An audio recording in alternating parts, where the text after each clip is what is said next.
tarde a todos e a todas.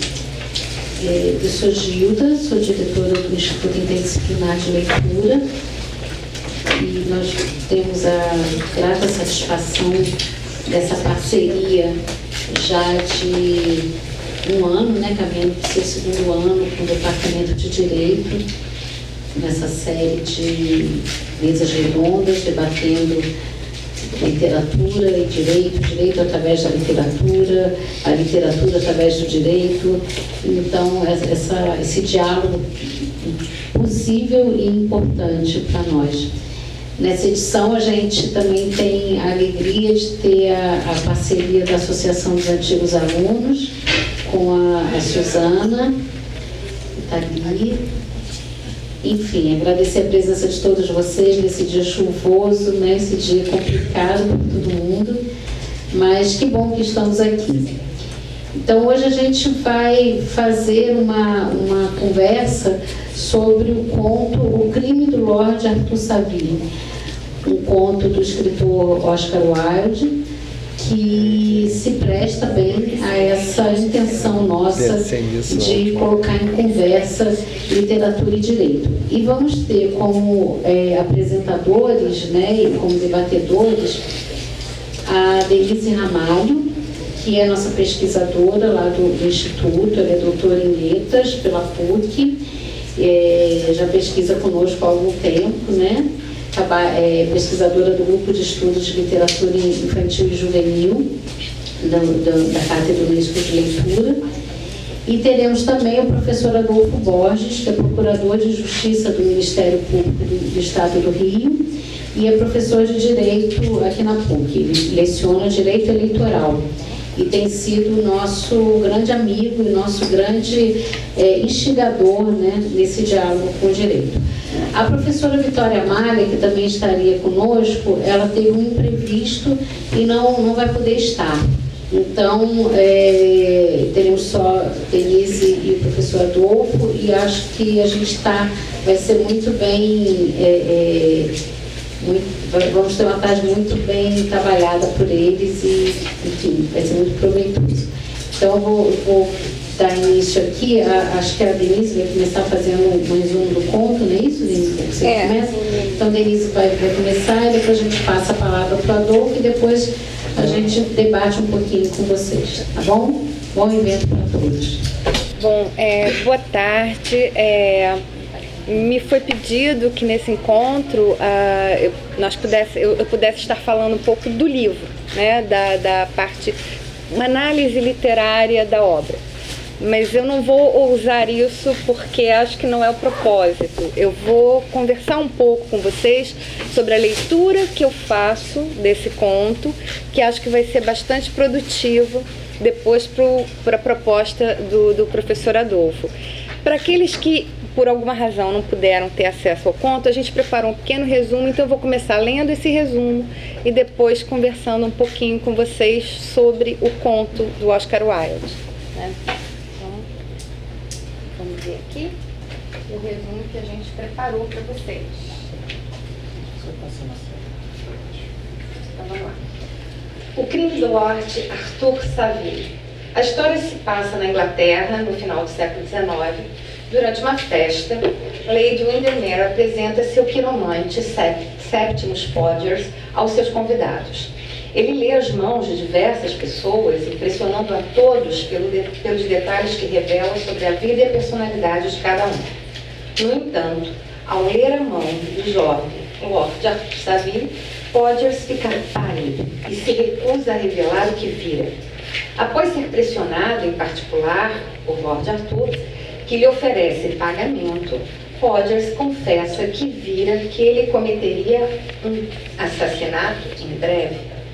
Naturalmente, Lord Arthur fica muito perturbado com a revelação e vagueia pela noite, pensando sobre seu destino. No dia seguinte, ele pensa sobre sua noiva, Sybil Norton, e se convence que, já que seu destino era matar alguém, ele deveria fazer isso logo, para poder se casar em paz. Lord Arthur passa em revista seus amigos e parentes em busca de uma vítima apropriada e decide por Lady Clementina, uma prima idosa de sua mãe. Uma vez tomada a decisão, ele começa a tratar dos preparativos. Lord Arthur escolhe veneno como o melhor método. Consultando alguns livros sobre toxicologia no seu clube, ele seleciona um veneno apropriado e manda preparar a receita numa farmácia próxima, afastando as suspeitas do farmacêutico ao dizer que o veneno seria dado a um de seus cães. Lord Arthur coloca a pílula envenenada em uma caixa de vidro e vai visitar Lady Clementina. Durante sua visita, ele oferece a pílula para a velha senhora como um poderoso remédio americano para o estômago, e ela promete tomá-lo assim que tiver uma nova crise de azia. Ao voltar para casa, Lord Arthur decide aguardar os acontecimentos antes de prosseguir com sua vida. Procura Sibyl e afirma que um negócio importante o obrigará a viajar e adiar o casamento por algum tempo. Ele se despede e parte para Veneza, onde fica várias semanas na companhia do seu irmão. Logo, Lord Arthur se recupera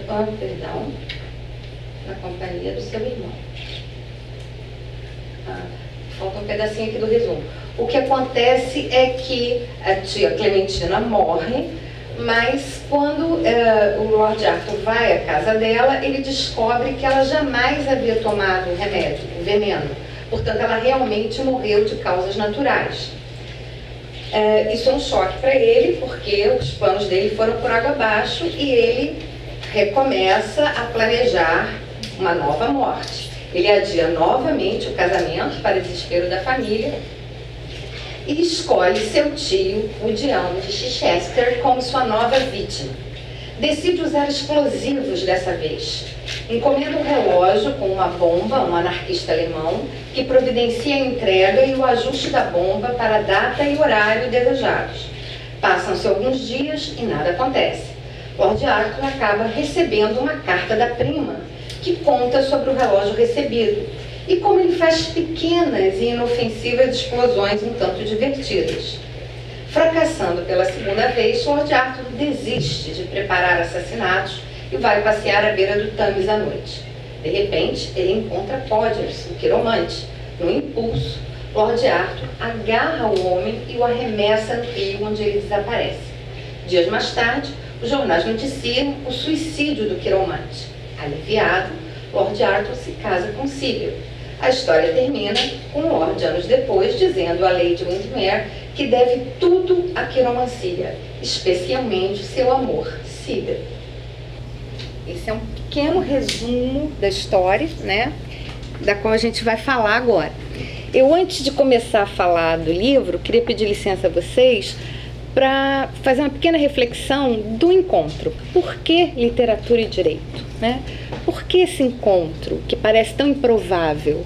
Né? O espaço por excelência da ficção e o espaço por excelência do real, a letra da lei.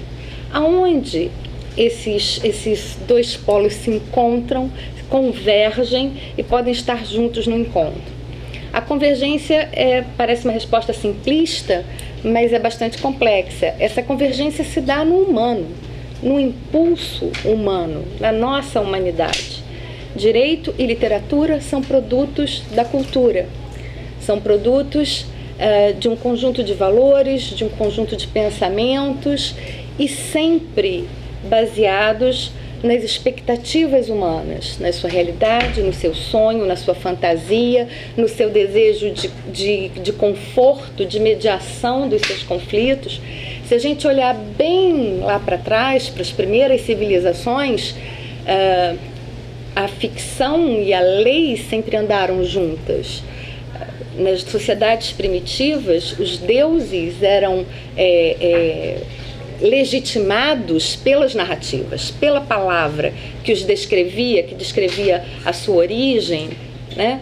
E eram legitimados na lei que ofereciam às comunidades primitivas.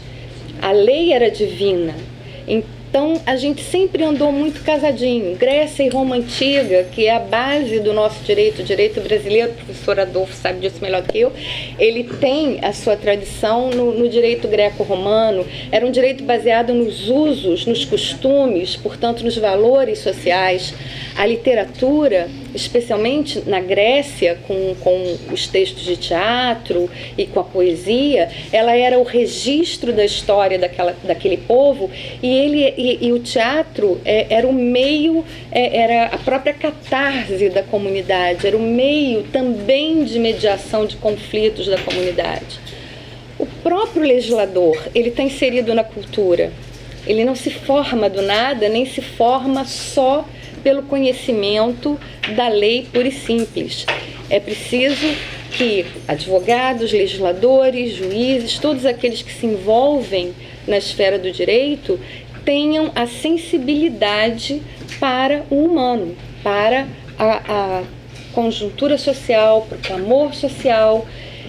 E a literatura é o primeiro lugar, como a arte em geral, onde esses clamores aparecem. Se a gente pensar um pouquinho em livros clássicos ou então livros muito importantes que foram discutindo questões que eram questões da sociedade, o papel da mulher, a gente pode pegar, né, por exemplo, A Hora da Estrela, da Clarice, que fala daquela mulher oprimida, daquela mulher deslocada, o papel da criança. Você tem o Ateneu, aqui no Brasil, que fala da questão da crueldade escolar. Você tem o Oliver Twist, para remeter a um escritor inglês, que fala do abuso infantil, do uso do trabalho infantil.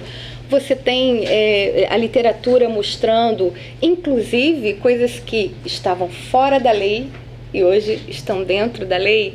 Pegar um exemplo, por exemplo, com Tenda dos Milagres, do Jorge Amado, onde o autor problematiza toda a questão das manifestações culturais que eram consideradas ilegais, o samba, a capoeira, as religiões de matizes africanas. Todos esses clamores, a questão dos operários com o Germinal, com o Cortiço aqui no Brasil, enfim, a gente podia ficar citando aqui horas. Todo esse espaço da literatura foi espaço para refletir mudanças que a sociedade desejava. E foi uma forma também de sensibilizar a sociedade como um todo, e o legislador não é diferente. E as coisas mudam e as coisas evoluem porque há esse imbricamento, porque fazemos parte de um mesmo produto cultural. Os saberes no mundo de hoje, eles são complexos, né? Eles são em teia. A gente não pode sair compartimentalizando. Não, a literatura fala só de coisa que não existe, o direito é real. Muitas vezes é essa literatura que vai formar esse legislador, é essa lei que motiva o escritor a discuti-la numa obra ficcional, e é nesse casamento que a gente vê a riqueza e as possibilidades do mundo, né? Então, eu queria fazer só esse prefácio, vamos dizer assim, porque eu acho que realmente essa é uma iniciativa muito, muito importante, da gente começar a apagar certas fronteiras do conhecimento e mostrar como o nosso saber, ele se faz de vários retalhos. E a gente tem que saber organizar e combinar esses retalhos para tirar o melhor proveito da nossa cidadania e da nossa participação, né? Partindo aqui para o objeto em questão, que é o texto do Oscar Wilde, eu queria começar situando um pouquinho vocês na questão histórica. Esse texto é publicado pela primeira vez em 1891 e a gente está falando da Inglaterra em plena era vitoriana. O que foi a era vitoriana na Inglaterra? A era vitoriana para a Inglaterra foi um momento de economia fortíssima. A Inglaterra estava usufruindo de todo o lucro da segunda Revolução Industrial, era um dos maiores parques têxteis da época, grande exportadora de carvão, produzindo ferro, né? E era economicamente o país estava se expandindo, população crescendo. E qual era o retrato social? O retrato social é que essa riqueza só se destinava à aristocracia, que era dona de 80% da terra na Inglaterra nesse período, e obviamente não trabalhava nela, estamos falando ainda de um sistema quase que semi-feudal, de arrendamento dessa terra para outras pessoas, e a burguesia crescente envolvida com a indústria e com o comércio. Então a gente fala de uma Londres onde se passa a história, que é uma Londres economicamente marcada por uma divisão absurda. De um lado, a cidade dos maravilhosos parques que existem até hoje e das grandes mansões e a cidade bela e limpa, e de outro lado, a cidade absolutamente miserável, com gente em pobreza extrema e sem nenhum recurso, moradias precárias, falta de saúde, enfim. Essa é a Londres que a gente encontra.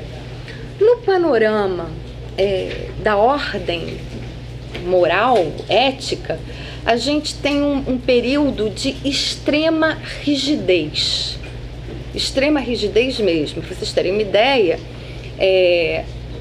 durante o reinado da Rainha Vitória, as toalhas do Palácio de Buckingham e todas as residências onde ela se instalava tinham que cobrir os pés da mesa, porque ela achava que era muito libidinoso você ficar olhando a sinuosidade daquele pé de mesa e os homens iam ficar imaginando a perna das mulheres.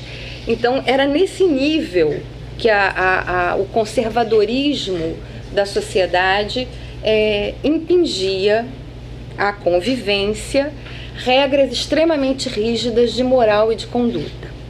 Por que isso tudo é importante? Porque o texto do Oscar Wilde, que era um homem extremamente revolucionário e contestador, contestava desde a questão econômica. Ele tem um texto que não é ficcional, que é um texto teórico, um longo artigo, em que ele defende o socialismo como saída já naquele momento. Portanto, ele tinha posições da ordem econômica já bem diferente, né, da organização econômica bem diferente, também de ordem moral. Ele era uma pessoa que não se submetia a essa rigidez moral que o vitorianismo impingia e que acabava gerando, e ele denunciava isso, uma sociedade bastante hipócrita, porque é a historinha da panela de pressão. Se você deixa tapado tempo demais, além da conta, ela vai explodir. Então havia toda uma necessidade de aparentar alguma coisa e de fato, na verdade, as coisas aconteciam sempre nos subterrâneos, né? Então, no conto, seria muito interessante que quem não pôde ler, realmente lesse o conto, porque o grande personagem desse conto não é a história, não é o Lord Arthur. O grande personagem é a estrutura narrativa que ele cria. Porque ele cria uma estrutura narrativa baseada em dois recursos básicos, se a gente puder resumir assim, na ironia e na alegoria. O que é a alegoria? Alegoria é quando eu pego e coloco num lugar de representação alguma coisa que não pertence àquele lugar. E a ironia é quando eu digo uma coisa querendo dizer ou querendo deixar subentendido uma outra. Todo o texto dele é construído dessas duas maneiras. Então, vamos começar lá com o quiromante. Se você vai na descrição do conto, o quiromante nada mais é do que o atrativo da festa. Ele está lá para entreter os convidados.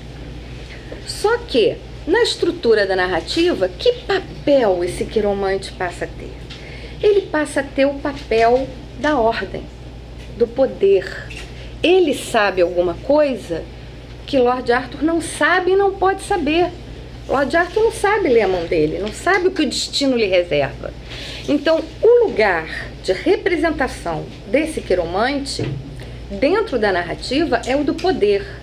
E esse poder deu uma ordem a Lord Arthur. Ele vai matar alguém. Isso não se discute, está no destino dele. Ora, e por que Lord Arthur, que vem dessa tradição vitoriana que eu estou falando aqui, vai acatar isso com tanta, não vai achar um escandaloso matar alguém? Porque ele também não está no lugar de uma pessoa qualquer. Ele ocupa o lugar do homem vitoriano por princípio. do homem puro, ingênuo, ciente das suas obrigações, cônscio dos seus deveres e que fará de tudo para cumprir o que esperam dele. Ora, o poder, representado pelo quiromante, espera o quê? Que ele mate alguém. Ele, nesse lugar do exemplo, por excelência do homem vitoriano, fará o quê? Cumprirá o seu dever. Só para vocês terem uma ideia, um pouquinho, desse mote, dessa maneira de ser do Lord Arthur e da ironia presente no texto, eu queria ler trechinhos bem pequenos em que esse estado de espírito dele é descrito pelo Oscar Wilde. E ele diz assim: tinha vivido a vida delicada e luxuosa de um jovem de nome e fortuna, uma requintada vida liberta das preocupações sórdidas, com a bela inconsciência de criança. E pela primeira vez tinha agora a consciência do terrível mistério do destino e do terrível significado da sorte. Mais adiante ele diz: mais cedo ou mais tarde, todos somos chamados a tomar uma decisão. A todos é feita a mesma pergunta. A Lord Arthur, ela foi feita bem cedo na vida, antes de sua natureza ter sido estragada pelo cinismo calculista da idade madura. Possuía bom senso. Então, nesse momento, não só ele descreve esse lugar em que Lord Arthur foi criado, né, da proteção, de tudo se resolver, da vida ser toda azul, como ele faz uma revelação. Ele era jovem, ele ainda não tinha desenvolvido o calculismo nem o cinismo da idade madura, ou seja, ele é o ideal do homem vitoriano. Ele ainda não foi corrompido pela necessidade de não obedecer, de transgredir, ainda que subterraneamente. Então, ele tem bom senso. E mais adiante ele vai dizer: Lord Arthur era demasiado consciencioso para colocar o prazer acima dos princípios. Que prazer é esse a que ele se refere? É casar com Sibyl. Qual é o princípio? Cumprir o que está determinado, cumprir o que lhe foi dito, o que lhe foi solicitado. E como ele é um homem ciente das suas obrigações, ele não vai casar com Sibyl e expô-la ao que pode se tornar um escândalo. A partir daí, vocês têm tudo o que a gente leu ali. As tentativas, a escolha de quem ele vai matar se dá através de uma lista. Ele senta e faz uma lista. Todo o conto transcorre com os planos de assassinato com muita naturalidade. Por quê? Porque Lord Arthur não tem ética, porque Lord Arthur não vê mal nenhum em matar ninguém? Não, porque ele está cumprindo um papel. Vamos lembrar que o conto todo é direcionado para criticar um determinado status quo. Então, não interessa questionar a ética de matar alguém, se é certo ou errado, ele precisa cumprir uma missão. E aí, como a gente leu ali, nem a tia Clementina morre por mão dele e nem o Deão também nada acontece. E aí, somente aí, nós vamos ver o personagem em crise. E por que se dá a crise? Porque na medida em que ele não cumpre com o que lhe é determinado, na medida que ele não honra o seu compromisso, ele não sabe mais o que fazer da vida. A vida perdeu o sentido. E aí você tem a seguinte frase do Oscar Wilde: tentara cumprir seu dever, porém o próprio destino o traíra. Sentiu-se oprimido com a sensação da esterilidade das boas intenções, da futilidade de tentar ser correto.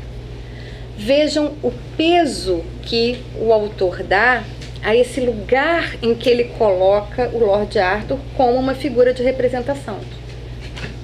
Não está em questão ali se o mote de tudo é a morte de alguém.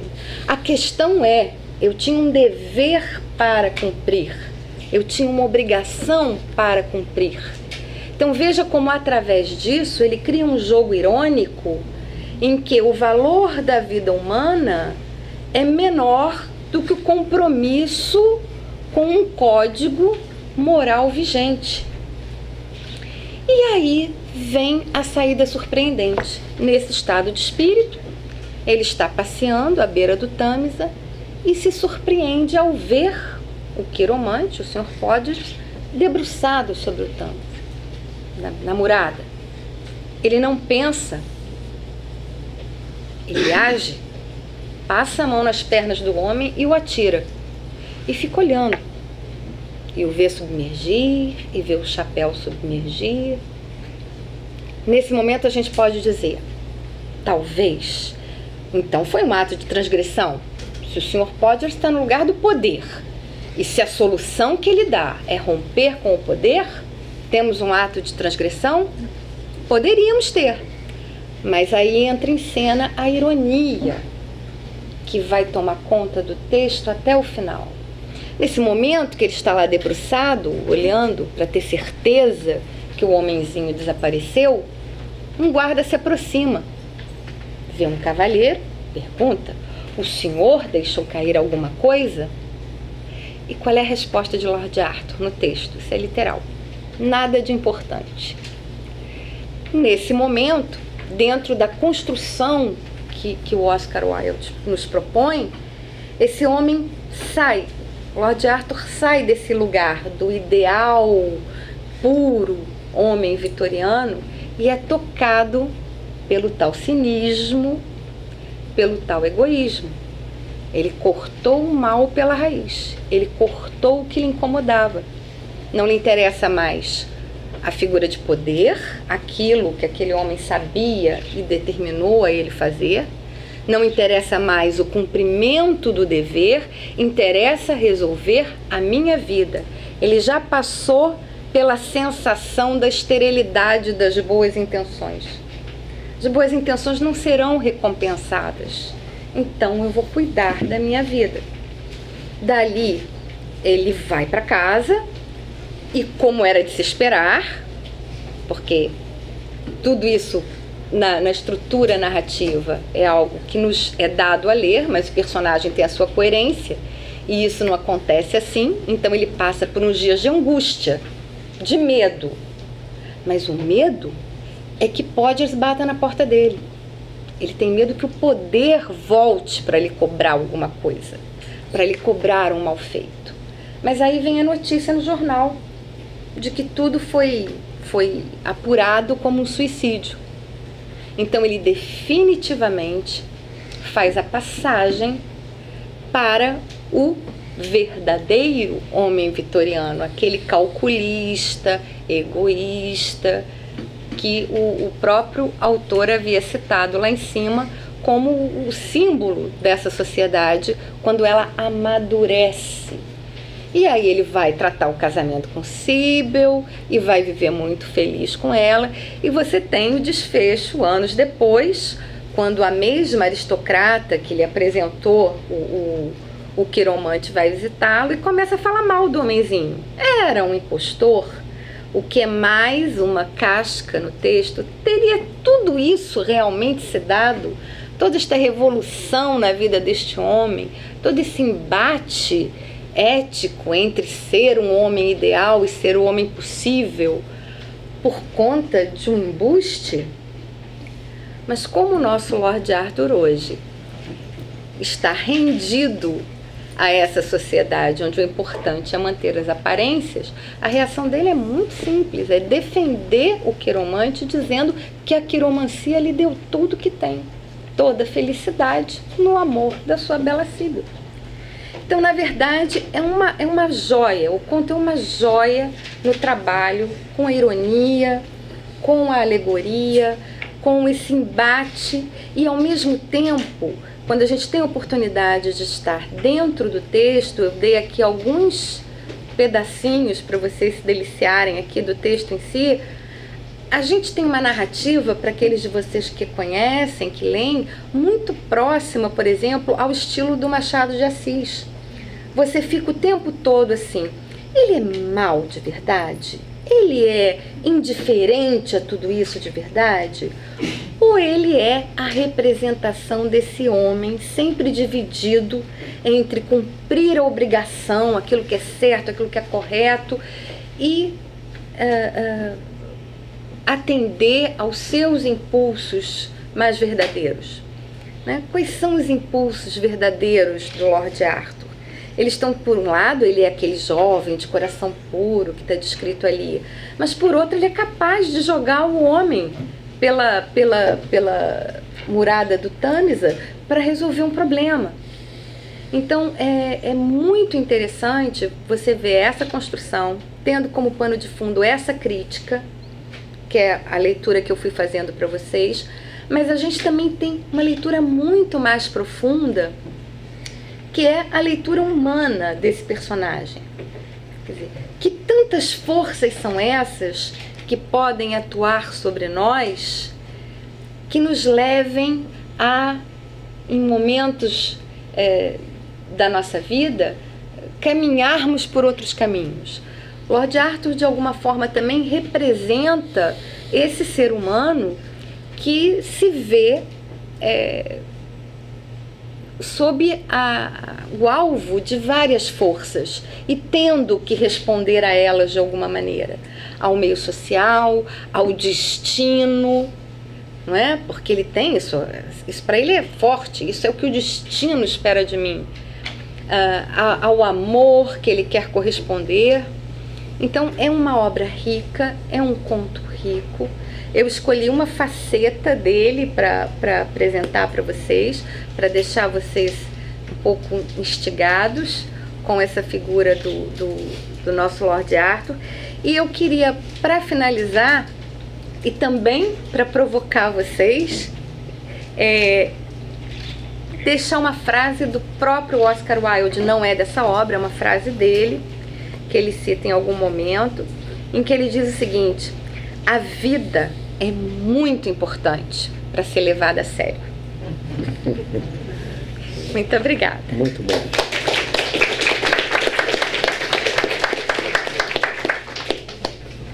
Bem, boa tarde a todos. Um prazer estar aqui. E foi brilhante a exposição da professora Denise, espetacular. E é interessante, eu já tenho 40 anos de PUC, já dei aula de penal, processo penal, e acabei criando a cadeira de Direito Eleitoral, que não havia aqui, por força das minhas funções no Ministério Público. Eu já examinei em 4 concursos para promotor, e o último foi exatamente como de Direito Eleitoral. E acabaram me dando essa eletiva, e eu continuei orientando processo penal. E a minha história no Ministério Público foram de 17 anos como promotor criminal, e depois fui procurador também de câmaras criminais, até que chega um ponto que você cansa e fui pro cível. Sou procurador de Câmara Cível e sou do órgão especial também lá da instituição, e lá agora nós estamos pegando casos também criminais, inclusive problemas ligados à própria Lava Jato, e isso aí é que me trouxe novamente para a área criminal, é muito interessante.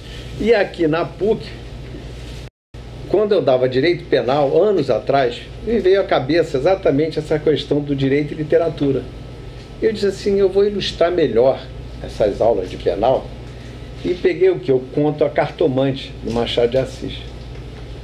E foi um sucesso, que inclusive houve aluna que se vestiu como se fosse testemunha, e fizemos um júri simulado entre nós mesmos.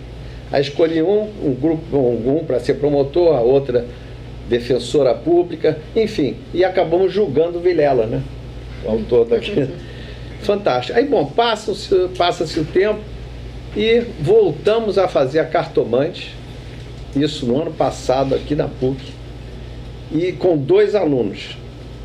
fizemos o mesmo esquema e também foi outro sucesso. Fizemos o julgamento e foi muito interessante porque tinham vários profissionais de outras áreas, professores de psicologia, de literatura, de letras, e no fundo eu queria formar um júri que na nossa lei atual são 7 jurados. Mas aí todo mundo, o pessoal todo levantando, aí acabou, né, com a organização do júri e virou um júri de 20, 30. Os que estavam presentes lá queriam dar opinião e foi muito interessante. Foram 2 acadêmicos brilhantes e a defesa acabou ganhando. Porque ele voltou no tempo. E justamente como você, posso chamar de você, claro, né, colega? E como você apontou, ele se fixou exatamente nos costumes da época. E foi muito interessante que você disse agora, essa ligação de Machado com o Oscar Wilde. E mês passado nós repetimos aqui, por isso que esse conto, foi muito interessante, esse trabalho do Oscar Wilde, porque eu resolvi fazer novamente, montar com base agora nos estratagemas do Schopenhauer, que ele escreveu A Arte de Ter Razão, que é um livrinho interessante, onde ele mostra que a verdade é algo assim, um verdadeiro diamante, mas que na retórica os estratagemas começam a ser utilizados, distorcendo a verdade. E isso no direito é muito comum, isso se utiliza. Ele tem 38 estratagemas e quem puder, quem não assistiu o filme L'Orgueil, O Orgulho, é um filme espetacular, que inclusive fala exatamente, e eu fui pego de surpresa, porque eu disse assim, olha, os estratagemas de Schopenhauer, como sendo a punição aplicada a um professor, né? Esse filme é maravilhoso. Fantástico aquele filme. Fantástico. E aí o que eu fiz? Meia hora eu dei uma explicação sobre alguns estratagemas, depois um colega promotor brilhante, o Bruno, lemos o conto também, esse mesmo conto, e o Bruno então, promotor, fez a acusação. E depois um outro acadêmico de direito, o Rodrigo, acabou fazendo a defesa e fizemos também o que nós estamos repetindo agora. E eu só sei dizer que nós ultrapassamos o tempo, 2 horas, quase 2 horas e meia, porque já surgiram discussões de tudo quanto foi lado. Foi muito bacana. Acho isso um negócio espetacular, em termos de conscientização de tudo. E hoje a Vitória, infelizmente, ela não pôde vir, e foi sorte que eu também preparei o lado aqui, porque eu também já fui promotor de júri, e eu preparei também a parte da defesa. E a professora Clara me ajudou a reforçar uma tese que foi defendida pelo Rodrigo, agora nesse último debate, que é o problema desse, até no original inglês está a study of duty, né? Que é a obrigação, a missão. Ele tinha uma missão a cumprir. E eu até fiquei em dúvida, será que essa defesa cai bem aí?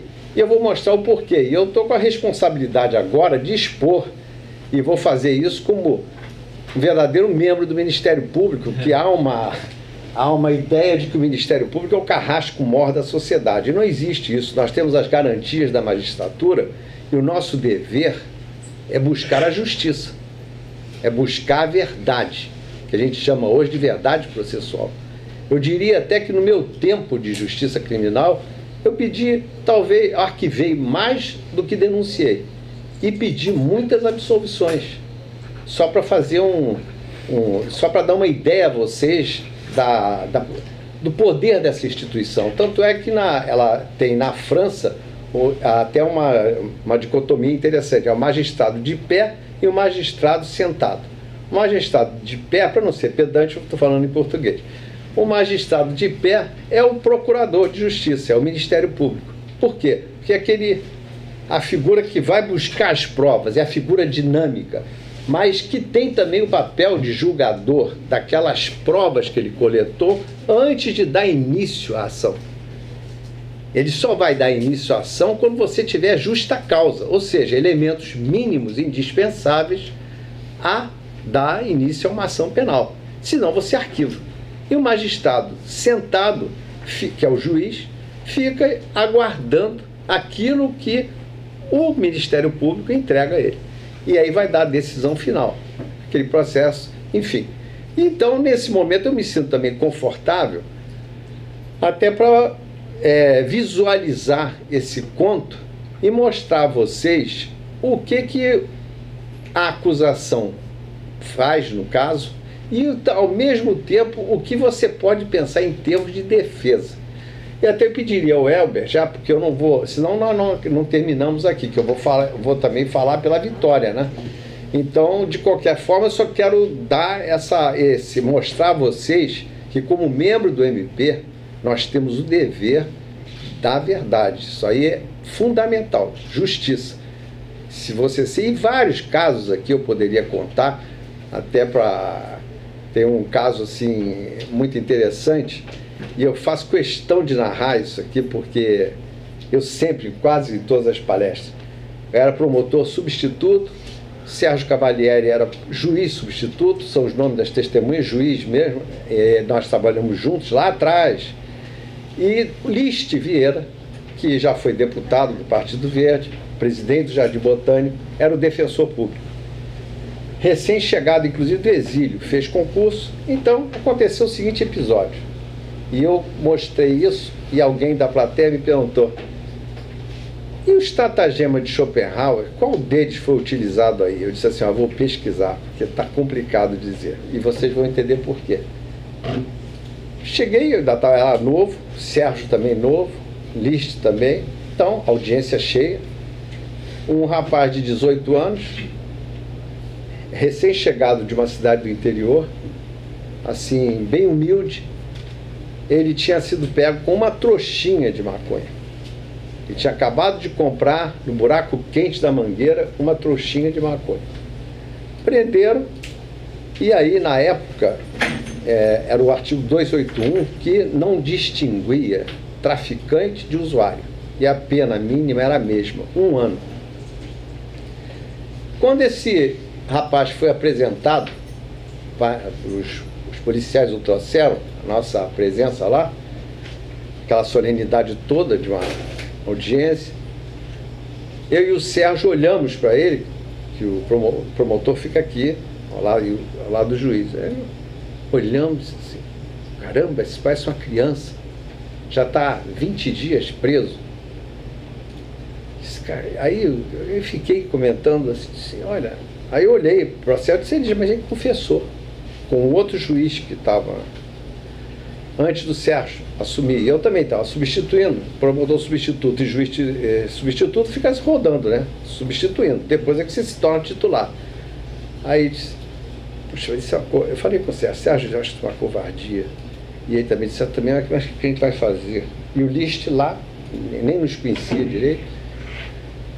Só se dizia, para resumir, eu disse: Sérgio, você pode, como juiz, reinterrogar, porque nós temos que criar. Você vê que é interessante, isso dá para literatura, é por isso que eu estou cantando isso, que as coisas se misturam e o imaginário entra em cena.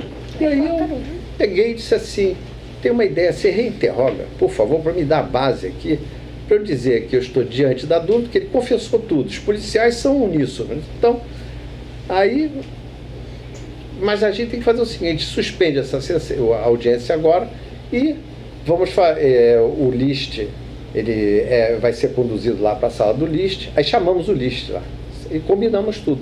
Você instrui agora o rapaz, isso parece um conto, para desdizer, mentir.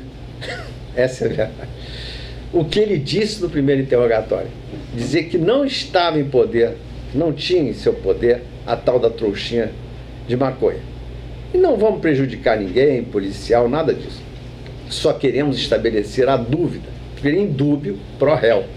Esse é o brocardo que impera. Bom, saiu, eles foram para lá. Isso tudo aconteceu, tem 2 testemunhas que até hoje, quando nós nos encontramos, Liste, por acaso, hoje nos mandou até um texto, e eu tenho testemunha disso tudo. Aí volta o Liste, volta o rapaz indignado. E aí se aproxima de nós dois ali, e o Sérgio pergunta: afinal, o que aconteceu? Aí o rapaz aponta para o list e disse assim: ó, aquele homem ali, assim mesmo, mais ou menos nesse tipo, mandou mentir para o senhor e para o promotor, dizendo que era... E eu não vou fazer isso, porque eu não sei mentir. Aí nós ficamos. O list parecia que ia perder a cor, ficou vermelho, a audiência toda olhando. Aí eu disse assim: bom, e agora? Não, aí eu disse: não, porque eu vou reinterrogar. Não, tudo que eu disse é verdade. Eu estava com a trouxinha de maconha, eu comprei, e é isso aí. E meu pai me ensinou isso, e o pai estava presente lá, um agricultor do interior do estado. Aí eu disse: olha, não tem jeito. Elogiei o caráter dele, ali perante todos. Disse assim: você é um rapaz de caráter, já cumpriu, se realmente tinha que cumprir alguma pena, a pena já está cumprida. 20 dias, e condenar a 1 ano esse rapaz. Aí fiz um discurso, aí entrou a retórica, claro, né, também minha, e pedi absolvição. E ele foi absolvido, e depois fizemos uma vaquinha, porque o pai disse que ele não ficaria mais no Rio de Janeiro. Isso era uma cidade que realmente havia desencaminhado o filho. Todos ali tiveram que colaborar para ele voltar para... List não gostou, depois fui falar com a gente: pô, tinha que ser avisado. Disse: List, fizemos justiça. Isso é o mais importante. Por deixar esse indivíduo, esse rapazinho, no sistema penitenciário, que continua caquético até hoje, não tem sentido nenhum. Então, acabou assim. E eu fui promotor de várias execuções penais durante 6 anos. Então, vou encerrar por aqui, só para mostrar a vocês, encerrar que eu digo, essa parte prefacial, gostei do termo também. E vamos passar para o conto, vamos analisar o conto. Eu submeto a vocês a parte, como é que um promotor... um detalhe: os crimes dolosos contra a vida, tá, são julgados aqui no Brasil pelo Tribunal Popular. É o homicídio, infanticídio, induzimento, instigação, auxílio ao suicídio e o aborto. Tá? É o júri popular, e é cláusula pétrea da Constituição Federal. Então, a soberania dos veredictos, ou seja, o que os jurados decidem não pode ser alterado, mesmo que haja recurso. Se por acaso a prova for a decisão dos jurados for manifestamente contrária à prova dos autos, volta o processo para um novo júri apreciar. Mas lá em cima, no tribunal, eles não podem alterar a decisão dos jurados. Então, o que acontece num crime como esse? Se nós fizermos uma ultraatividade da lei, aliás, retroatividade, vamos voltar e pegar esse caso, na verdade é ultraatividade mesmo, nós vamos trazer lá de trás e colocá-lo aqui, agora, o Lord Saville sendo julgado, né? E onde é que seria julgado? No Tribunal do Júri. Então, é um procedimento longo, porque tem a parte do juízo sumariante, que é o juízo da admissibilidade. Aí o réu é pronunciado, e depois da pronúncia, aí vai se formar o corpo de jurados, e aí até o dia do julgamento. A data do julgamento vai ser marcada. E um detalhe muito interessante, tem um aluno meu que nós estávamos comentando, está fazendo monografia comigo, nós estávamos falando sobre os princípios, né? E sobre essa questão do livre convencimento e da livre convicção. Nós vamos atuar aqui com a livre convicção. Livre convencimento, no caso, isso se aplica ao juízo singular, ao juízo monocrático, aos juízes togados. Ou seja, qualquer decisão tem que ser motivada, baseada em fatos reais. Você não pode chegar ali e inventar: não. Isso que nós fizemos, por exemplo, nós, na verdade, transformamos aquele julgamento, esse caso que eu acabei de contar, nós abrimos mão desse livre convencimento motivado, que a prova toda ali era no sentido da condenação. Praticamente se transformou ali num júri com peças invertidas, eu diria assim, tá? Mas o que acontece? O que é ali a livre convicção? É que os jurados não têm que dar nenhuma satisfação do porquê estarem votando daquela forma. Não é à toa que você vê o problema da prova obtida do sobrenatural, que é uma discussão muito interessante. Tem até um artigo de um grande amigo meu, já aposentado, professor Sérgio De Moro, que fala sobre essa prova, num artigo dele, e que é com relação às cartas psicografadas. Essa prova, para mim, não é ilícita, porque ainda há essa discussão. É uma prova que, na verdade, poderia se desentranhar dos autos como uma prova imprestável. Isso dentro do juízo comum. Mas no tribunal do júri é possível utilizá-la. O que o professor Sérgio fala é o seguinte, é que ele nunca viu, nunca assistiu, nem nunca ouviu falar de nenhum caso em que houvesse uma carta psicografada favorecendo o Ministério Público, o acusador, o promotor. Sempre favorável os espíritos à defesa. Isso é interessante, que a ironia que ela bem sustentou, a mesma coisa. Então, nunca você ouve falar de carta psicografada para defesa, é verdade. E vou confidenciar também, sem dizer o nome, que eu trabalhei com um juiz que psicografava e tentava me convencer, às vezes, antes das audiências, dizia assim, ó, eu recebi esse espírito, sujeito honestíssimo, uma pessoa muito doce, muito sensível. Aí eu dizia, às vezes coincidia com o que ele psicografava e com o que eu ia pedir, sustentar. Mas tinha vezes que eu dizia assim, olha, respeito aí o espírito que você recebeu, mas eu vou pedir a condenação. E se você absolver, claro que eu não vou colocar isso no processo, porque isso aqui não é uma coisa sigilosa, né? Nem ia expô-lo a isso. Mas eu vou realmente recorrer. E houve casos que eu ganhei. Que ele não tinha fundamento. Simplesmente o fundamento dele era sobrenatural. E é muito interessante esse tema, porque dá margem à discussão, e aí você tem que respeitar também as posições.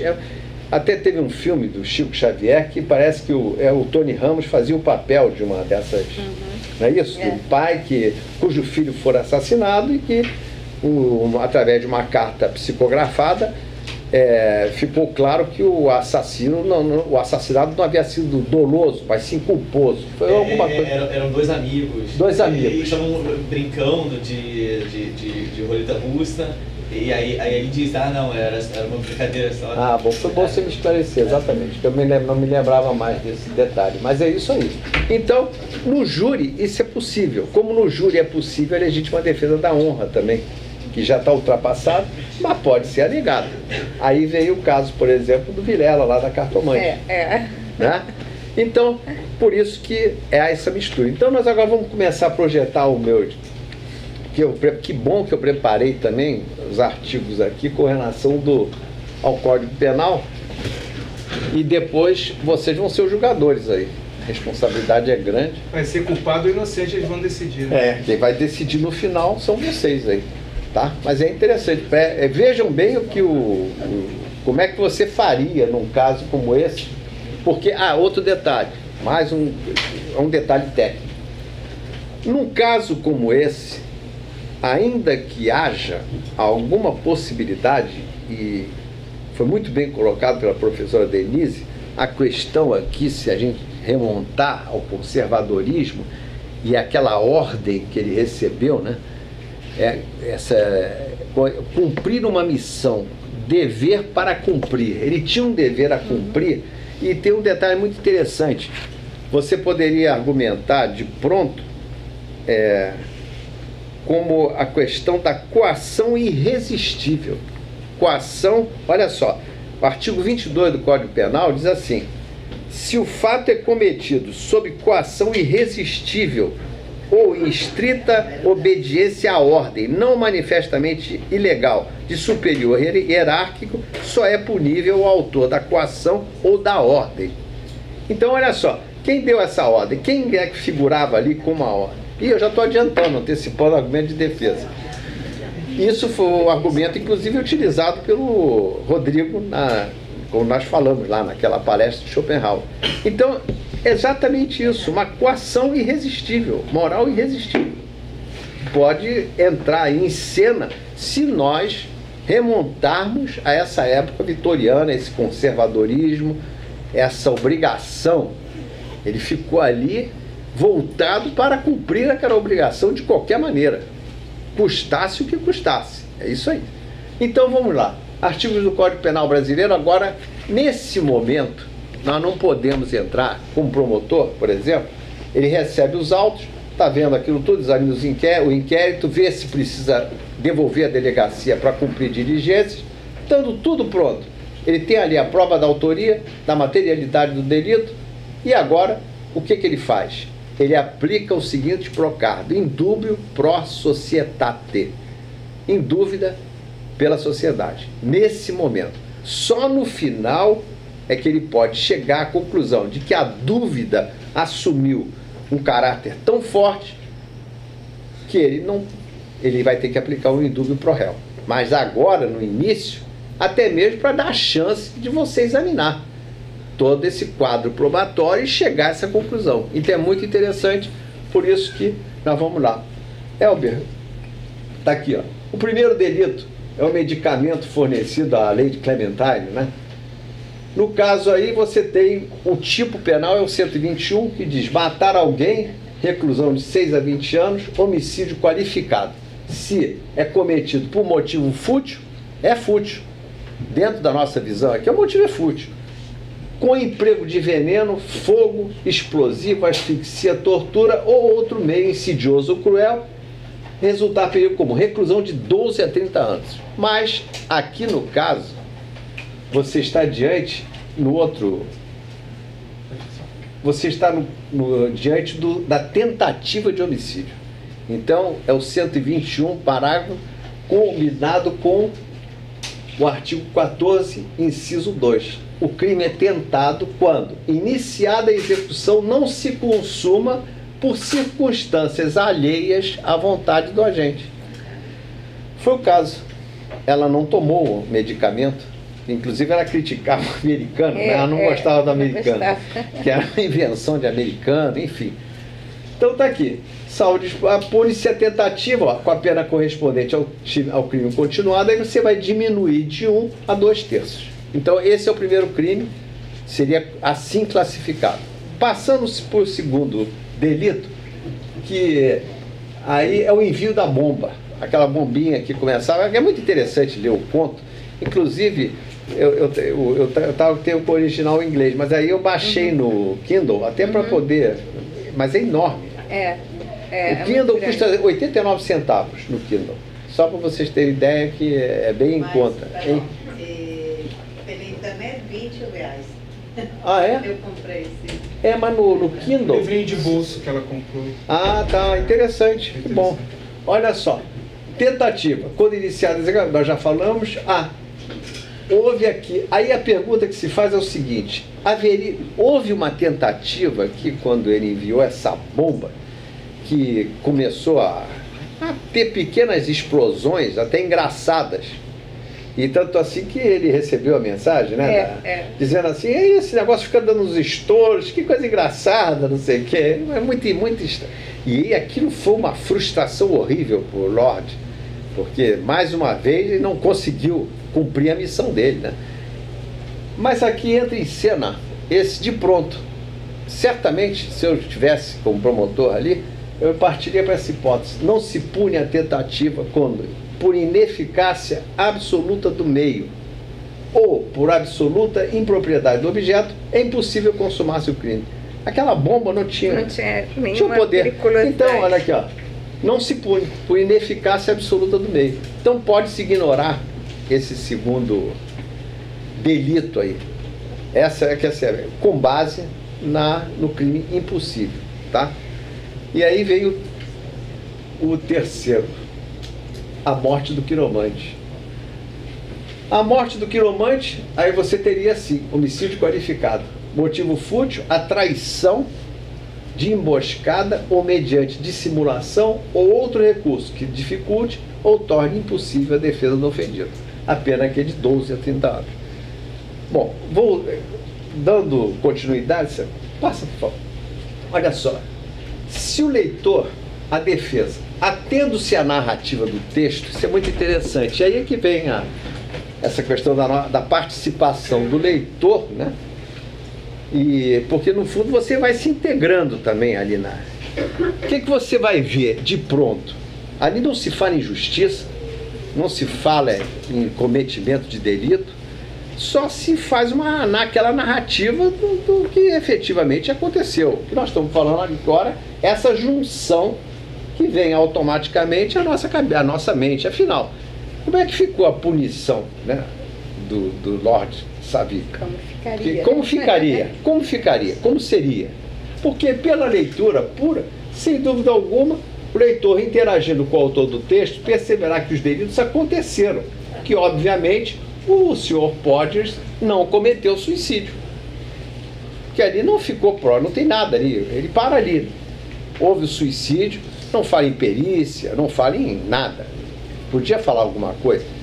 Depois, fica claro, inclusive, que não entra em cena qualquer instituição do sistema penal inglês, seja polícia, Ministério Público ou Justiça. Em suma, a duty de Lord Arthur Savile foi bem sucedida.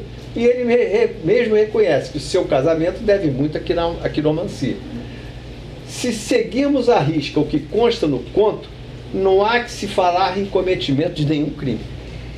Essa que é a verdade. Inclusive, permite um parênteses que você falou na polícia, durante o conto, a polícia é bastante ironizada, porque quando ele vai procurar esse anarquista que faz esses artefatos, que faz as bombas, esse anarquista faz uma série de comentários jocosos com a polícia, que seria da vida dele se não fosse Scotland Yard, porque eles não sabem achar nada, não encontram coisa nenhuma, não descobrem nada, né? Então, assim, o próprio conto também desqualifica um pouco esse lugar da lei em função do que está acontecendo ali, né? Quer dizer, pela nossa leitura, não houve nada, nenhuma investigação foi feita. E aí vem o problema também, como você colocou bem, da aristocracia, né? Uhum. Ele estava num nível... Estava em outro mundo. E, aliás, se nós trouxermos para cá, é a mesma coisa. Lamentavelmente, eu acho que, com todas as falhas que a Lava Jato possa ter tido, e teve, pela primeira vez na minha história da minha vida, eu estou vendo ricos indo para a cadeia. E também estou sendo responsável, inclusive, pela prisão de alguns. Então, isso realmente me trouxe... É triste, porque não é agradável, mas é realmente reconfortante, porque penitenciárias, pode ser até que haja uma melhora, nós sempre falamos isso. No dia que os ricos começarem a entrar, eles vão ver que a situação é tão dramática, tanto é que o ex-governador aqui tentou criar condições especiais para ele, né? O promotor de execuções foi lá e verificou que aquilo ali estava tudo errado, tinha até tela de cinema, etc. Isso aconteceu. Então isso é fato público e notório. Então vocês veem que a cadeia aqui realmente, o sistema aqui é absurdo. E até fazendo um parênteses, eu vou falar, o Centro-Oeste me convidou para falar sobre sistema penal com o Monsenhor, que é o coordenador da Pastoral das Favelas. Vai ser na outra quinta, que vem até aqui na PUC. Nós vamos falar sobre o sistema penitenciário, que continua sendo a mesma tragédia. Essa que é a verdade. Aí nós vamos comentar, e o que está acontecendo é que pela primeira vez nós estamos vendo. E naquela época, era a mesma coisa. Ele pertencia à aristocracia, à realeza, tanto é que no momento lá da ponte, aquele só perguntou se ele tinha deixado cair alguma coisa, não falou mais nada. O policial não viu nada de suspeito, era um cavalheiro, ele queria ajudar. Exatamente. Alguma coisa, precisa de ajuda. Isso, exatamente, era um cavalheiro. Continuando, isso através da mindfulness. A professora Regina Montedoni, aqui do Departamento de Letras, tem dado algumas palestras sobre mindfulness. E é muito interessante porque entra também nessa interação. Olha só, interação do leitor com o texto, enredamento do leitor no texto e a capacidade daquele de observar a si através da leitura. Isso é muito interessante. E mindfulness é estar presente com a intenção de estar atento e aberto à realidade numa atitude de mente e coração, não julgadora e curiosa, gentil e respeitosa. Acho isso muito interessante. A mindfulness hoje é muito interessante sobre esse aspecto, tá? Porque você, na verdade, vai haver uma interação, você vai se enredar ali, porque se você só ficar no texto, você vai ficar ali e acabou. Nós estamos aqui ultrapassando o texto e entrando numa outra, no direito, e comentando, fazendo um comentário agora, não mais literário, mas jurídico. Isso é que eu acho interessante. E isso acontece automaticamente, e dependendo da profissão que a gente exerce, no caso, no meu caso, por exemplo, logo que eu li o conto, a primeira coisa é já pensar nos crimes. Pô, cometeu isso, cometeu aquilo, já está aquele jargão, já tudo presente na cabeça, já vem tudo isso à mente. Mas a interação é muito interessante, você ultrapassa. A leitura não fica só ali, ela vai mais além, né? E adentra em outras áreas, como a própria filosofia. Quando se fala em Schopenhauer, não é isso? Até os estratagemas de Schopenhauer, eu recomendo vocês a comprarem esse livrinho, que é A Arte de Ter Razão, porque isso é muito comum. E no júri vocês vão ver isso. Você desviar a atenção dos jurados. Eu estava até contando para... Hoje, até lá na turma, exatamente que, certa vez eu estava fazendo... Já era de madrugada, então eu estava fazendo uma sustentação oral e o advogado, um dos crimes cometidos pelo réu era o favorecimento pessoal. Você favorecer o outro criminoso, ajudando de alguma forma, ocultando, né, da polícia.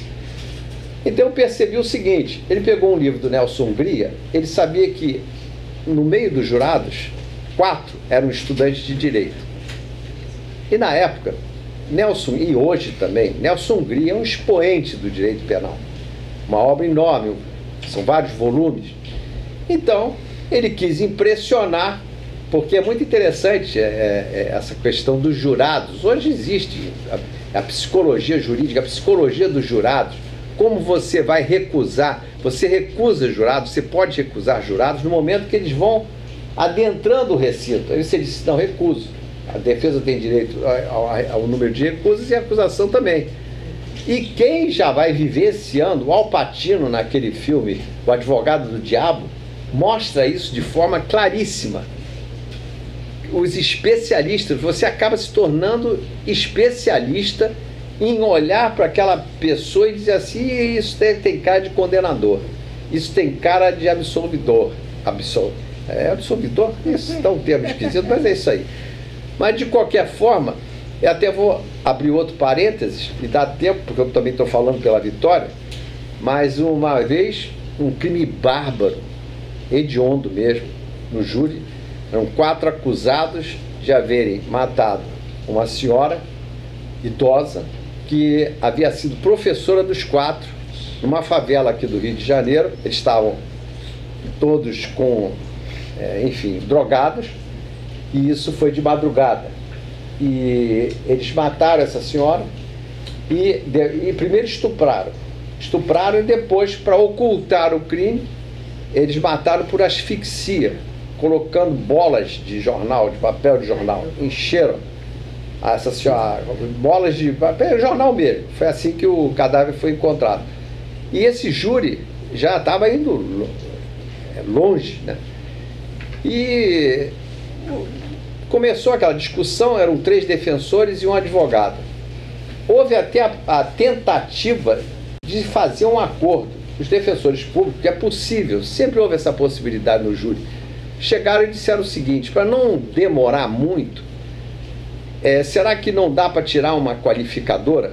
Eu mostrei qualificadora, motivo fútil, alguma coisa, que isso diminui um pouco a pena. Mas aí eu disse, não, vocês têm que consultar os réus lá embaixo, né? Estão na carceragem. Eles desceram, consultaram e eles disseram o seguinte, não, eu não vou querer, não, os senhores vão para o pau. Essa foi a expressão que eu nunca mais esqueci.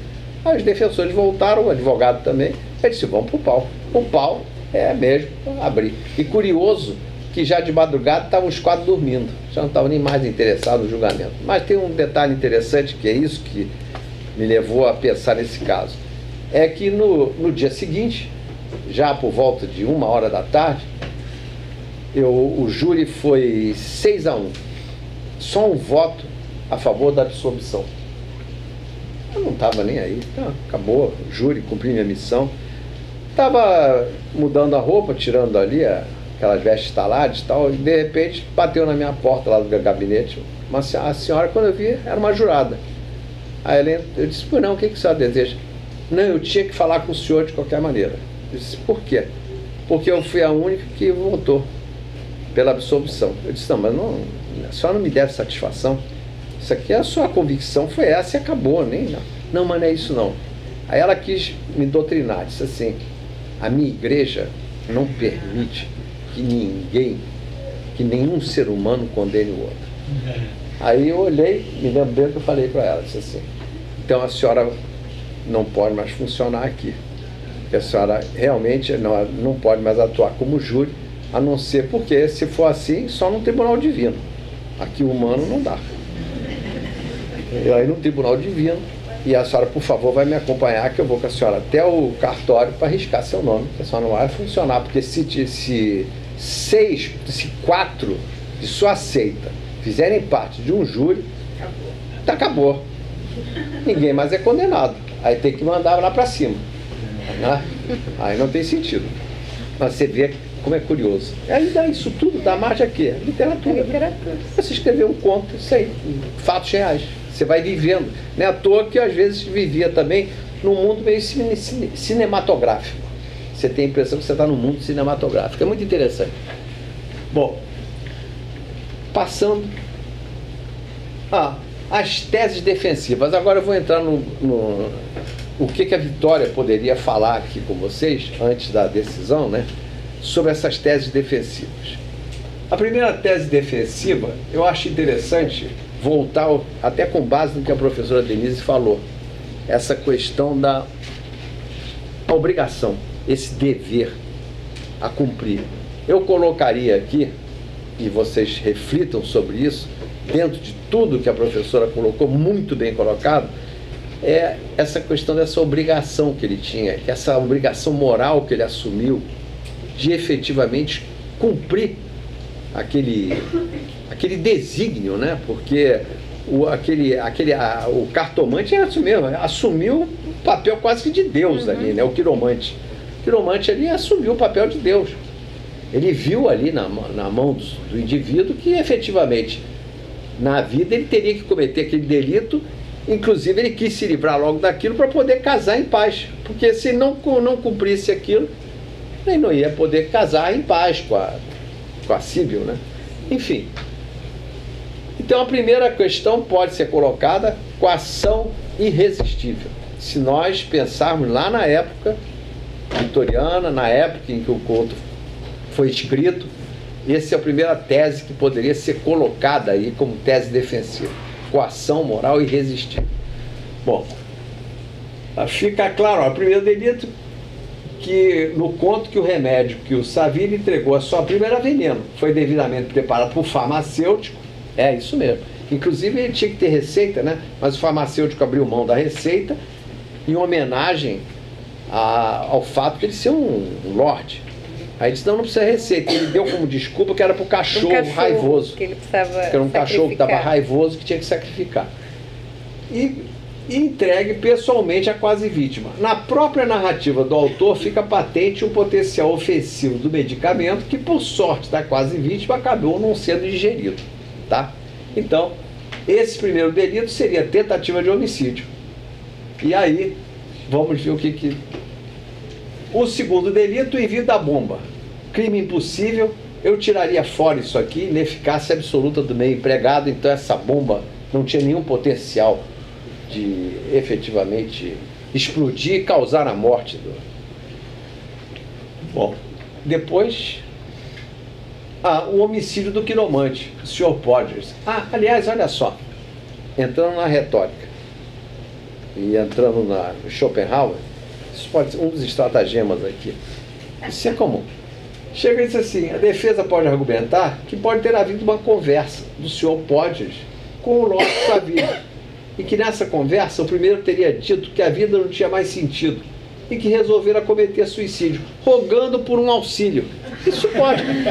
Eu pensei nisso, eu disse assim, caramba, olha só, um bom advogado, cara, fala deslavadamente, você fala mesmo, é interessante. Eu não tenho essa vocação, mas eu às vezes já brinquei muito depois que acaba julgamentos, não sei o quê, com bons advogados e bons defensores públicos, brilhantes. Ele disse assim, pelo amor de Deus, mas essa tua tese é ridícula, isso não é possível. Mas é quase, e às vezes, por pouco, o cara não consegue emplacar. É o estratagema. A retórica é fantástica.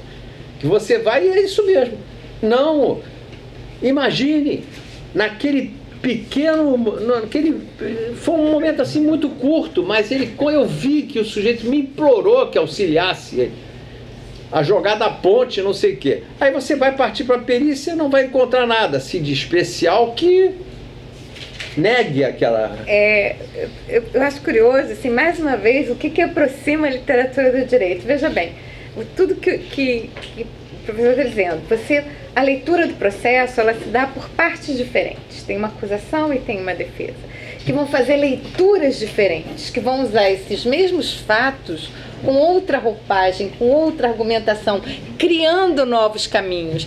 Isso é ficção? Isso é faltar com a verdade? Né? É um instrumento literário, é ser capaz de pegar os fatos e organizá-los de outra maneira, de lê-los de outra perspectiva e construir uma argumentação que os torne verossímeis. É o mesmo procedimento da literatura. A gente está caminhando em áreas muito, muito próximas. Por isso que eu fiquei empolgado, né? Com essa ideia de direito, que é muito empolgante, é muito empolgante. Eu até na filosofia também dá um subsídio, eu fiz pós até em filosofia, e foi muito interessante. Tem esse lado assim, mas com esses estratagemas do Schopenhauer são espetaculares. E você vê que o cara até tem um estratagema, por exemplo, de chegar e dizer assim, dependendo que você olha pro... É muito interessante essa interatividade, né? Que você está assim, acusação, defesa, não sei o que, aí você vê qual é o tipo de... com quem você está trabalhando do outro lado. Então, às vezes o sujeito pensa assim, esse cara, ele é fraco, é um sujeito fraco. Então, se eu vier aqui com... Foi o caso do Nelson Hungria. Então ele está presumindo o seguinte, esses sujeitos não entendem nada, eles vão querer, pelo contrário, vão ficar envaidecidos de eu estar trazendo aqui um grande autor e lendo. Que eu esqueci de dizer que nesse caso do favorecimento pessoal, eu peguei o advogado lendo o Nelson Hungria, tudo errado, entendeu? Eu sabia, tá tudo errado. Eu disse assim, não, o Nelson Hungria não escreveu esse absurdo. Mas os jurados estavam olhando assim, sabe, interessadíssimos. Nelson Hungria, ele falou em Nelson Hungria, é um estratagema de Schopenhauer. Ele colocou um nome assim, importante de um autor, para impressionar. Aí eu disse, caramba, aí eu cheguei, me lembro bem, eu disse assim, Vossa Excelência vai me mostrar esse livro agora. Aí que esses são os debates do júri, né? Aí também tem um lado dramático, né? Porque tem todo esse lado artístico, teatral. Quem gosta de teatro, fantástico. Vossa Excelência vai me mostrar agora esse livro. Aí ele falou, não mostro. E ficou, mostra, não mostra. O juiz, afinal, vamos parar com essa discussão? O senhor vai mostrar ou não vai mostrar o livro? Não vou mostrar. Aí eu disse, está vendo? Não vai mostrar, porque está tudo errado. Aí o jurado, aí já fica, entendeu? Eles vão ficar olhando para ele. É isso aí. Então você tem que ter aquela agilidade mental, porque se você afunda ali, ou então não está prestando atenção, ia passar o favorecimento pessoal com base no Nelson Hungria. Entendeu? Só com o que ele colocou ali do Nelson Hungria. Interessantíssimo isso. Isso faz parte de um estratagema que eu vinha conhecer não há muito tempo, há 1 ano e meio atrás, mais ou menos. E era realmente isso, faz parte da retórica, tá? Aí está aqui. A defesa pode argumentar isso, então, tentaria desclassificação, se os jurados entendessem que houve essa conversa, para o artigo 122. A pena é mais branda, ó, de 2 a 6 anos. Desclassificação, induzir ou instigar alguém a suicidar-se ou prestar-lhe auxílio.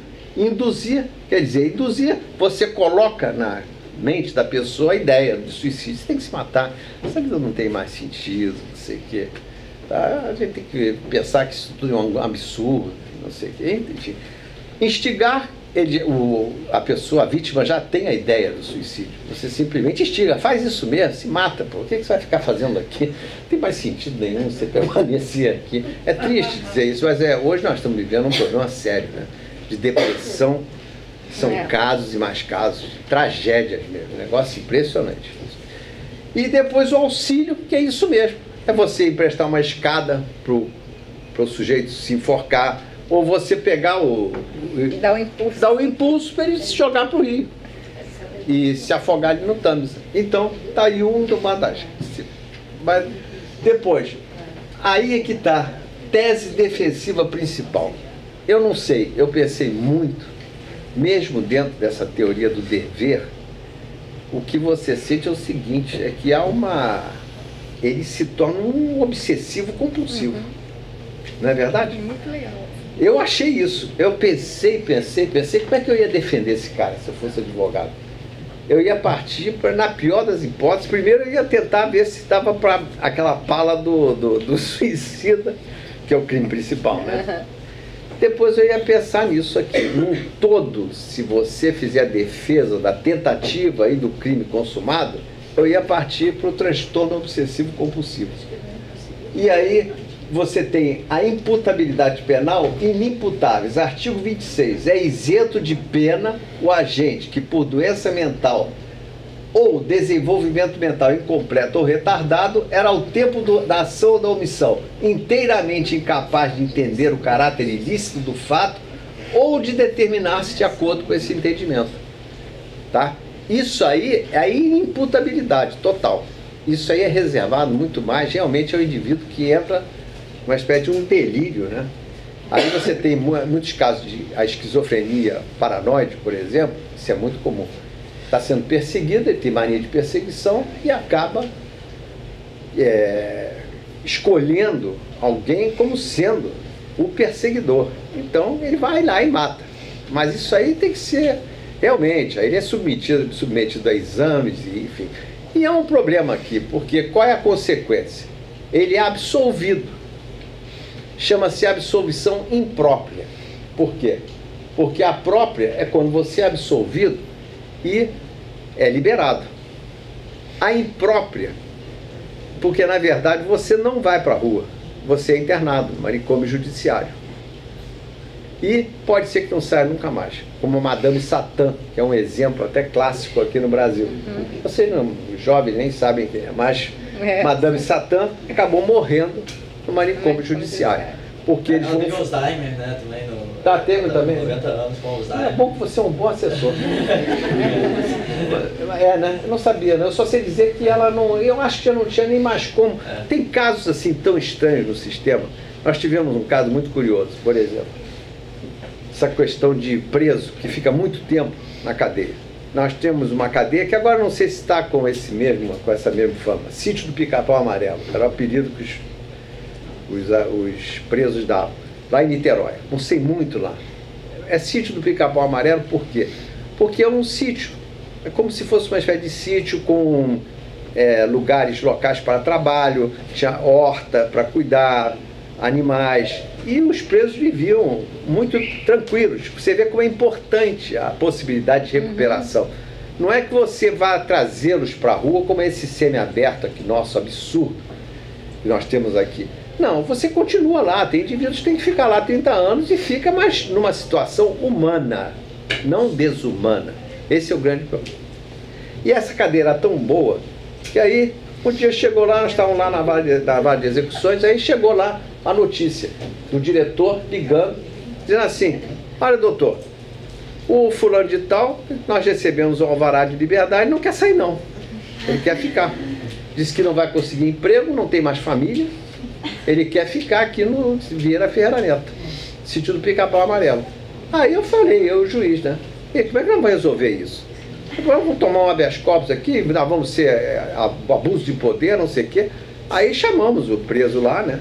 Ele já estava livre, disse assim: mano, você tem que... Não, mas eu não tenho lugar para ir, não sei o quê. Aí chamamos o diretor da penitenciária na época, o Nilson, foi lá, disse assim: vamos fazer o seguinte, você não tem nenhum bico lá para dar para ele de trabalho, não sei o quê? Ah, não, ele pode fazer comprar pão de manhã, pode fazer limpeza ali na parte da administração, mas ele não pode dormir no convívio. Aí arranjaram um quarto para ele. Eu não sei mais o que aconteceu, mas ele não saiu, ele ficou lá. Não sei se morreu lá ou se depois conseguiu sair e arranjar um lugar, porque os fatos vão acontecendo, né? E você vai perdendo o contato à medida que, enfim, o tempo passa. Mas você vê que coisas interessantes, quantos casos pitorescos, né? E que podem dar margem a... Então aqui, zero-tipero, agente de doença mental e tal. Nesse caso aqui, eu estou achando meio forte. Você considerá-lo como sendo um doente mental inteiramente incapaz de entender o caráter ilícito ou de determinar-se de acordo com esse entendimento. De qualquer forma, a obsessão dele, que às vezes o toque, que parece uma coisa simples, que é um mero cacuete, não é bem assim não. Tem toques que chegam a ser paralisantes.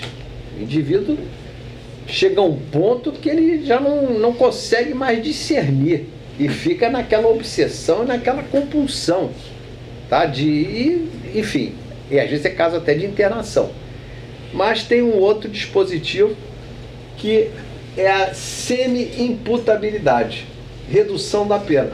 Pode ser reduzida de 1 a 2/3 se o agente, em virtude de perturbação de saúde mental ou por desenvolvimento mental incompleto ou retardado, não era inteiramente incapaz de entender o caráter ilícito do fato ou de determinar-se de acordo com esse entendimento.